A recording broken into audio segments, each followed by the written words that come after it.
listening is very, very key. I mean, and part of listening is getting your own thoughts out of your way, you know, because what blocks you from listening? I mean, we should be capable of listening all the time, right? Our ears, we have 2 ears, they're always open, right? What blocks your ears? Your own thoughts. Yeah. If your own thoughts are, you know, before this person opens their mouth, I've already decided they're stupid. Your thoughts are blocking what you're hearing, and you're only going to hear it through that filter. So lose the predispositions, and you become a better listener, whether you're the mentor or the mentoree. Do you have any advice for the best way of doing that?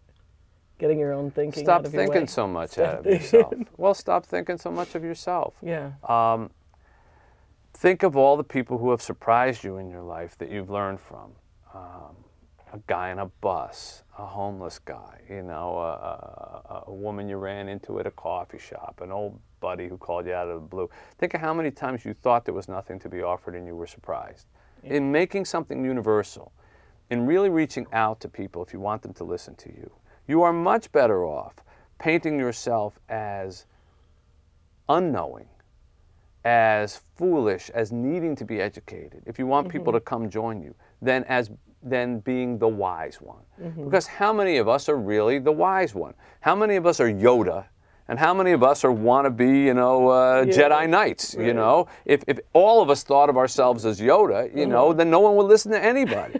So it's much more universal to begin by standing up and saying, let me tell you about what I don't know. Yeah. Let me tell you what confuses me. Let me ask you, what is your answer to this question? Because I haven't found the answer to that question. Yeah. And one of the things that does that, Maril, is experience. The more experiences you have, the less you know. The more places you go in the world, the less you've seen.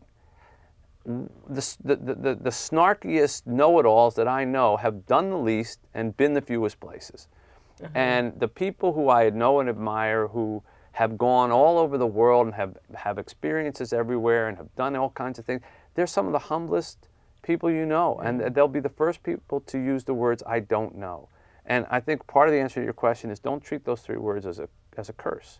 Don't treat those 3 words as something like, you know, oh, I'm not allowed to say that. I'm the CEO or I'm the COO or whatever. I can't say I don't know. Why not? Were you born knowing everything? Did that little plaque that got on your desk, you know, instantly mean you knew absolutely everything?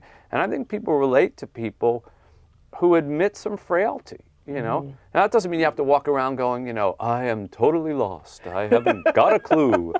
You know, oh, don't ask me. How should I know? That's not right either, because it's not going to inspire anybody. Right. But you shouldn't always be right, and you shouldn't be afraid to say, I don't know, that's a good question. What do you think? Talk about empowering words to somebody, you know, when you say to somebody else, what do you think about that? Wow, this guy's asking me my opinion. He's not telling me what my opinion should be. That's a confident leader. Confident leader will admit what he doesn't know. You know, a scared one or a bully will act like he knows everything.